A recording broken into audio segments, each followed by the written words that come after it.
தமிழகத்தில் பறவை காய்ச்சல் உள்ளிட்ட தொற்றுநோய் பரவாமல் தடுக்க கால்நடைத்துறை சார்பில் முன்னெச்சரிக்கை நடவடிக்கைகள் மேற்கொள்ளப்பட்டுள்ளன. அண்டை மாநிலங்களில் இருந்து வரும் வாகனங்களில் கிருமி நாசினி உள்ளிட்ட நோய் தடுப்பு மருந்துகள் தெளிக்கும் பணியும் முடுக்கிவிடப்பட்டுள்ளன.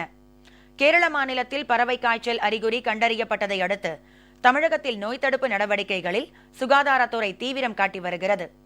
இதன் தொடர்ச்சியாக திருவள்ளூர் மாவட்டம் கும்மிடிப்பூண்டி அருகே வெளிமாநிலங்களில் இருந்து சென்னைக்கு வரும் வாகனங்கள் மூலம் பறவை காய்ச்சல் நோய் பரவாமல் தடுக்க கிருமி நாசினி உள்ளிட்ட நோய் தடுப்பு மருந்துகள் தெளிக்கப்பட்டு வருகிறது.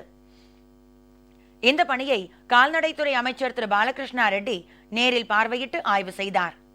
பின்னர் கவரப்பேட்டையில் உள்ள கால்நடை மருந்தகத்தை பார்வையிட்டு ஆய்வு செய்த அமைச்சர் கால்நடைகளுக்கான நோய் எதிர்ப்பு மருந்துகளை வழங்கினார். தொடர்ந்து மல்லியம்குப்பம் பகுதியில் சாகுபடி செய்யப்பட்டுள்ள தீவன பயிர்களை பார்வையிட்ட அமைச்சர் விவசாயிகளுக்கு பல்வேறு ஆலோசனைகளை வழங்கினார்.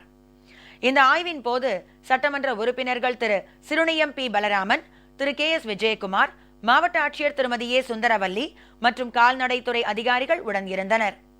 இதேபோல் வேலூர் மாவட்டம் வாலாஜா அரசு மருத்துவமனையில் கூடுதலாக 100 படுக்கைகள் கொண்ட உள்நோயாளிகள் சிகிச்சை பிரிவு கட்டடம் 4 கோடி ரூபாய் மதிப்பில் கட்டப்பட்டு வருகிறது. இந்த பணியை கழக சட்டமன்ற உறுப்பினர் திரு என் ஜி பார்த்திபன் நேரில் பார்வையிட்டு ஆய்வு செய்தார்.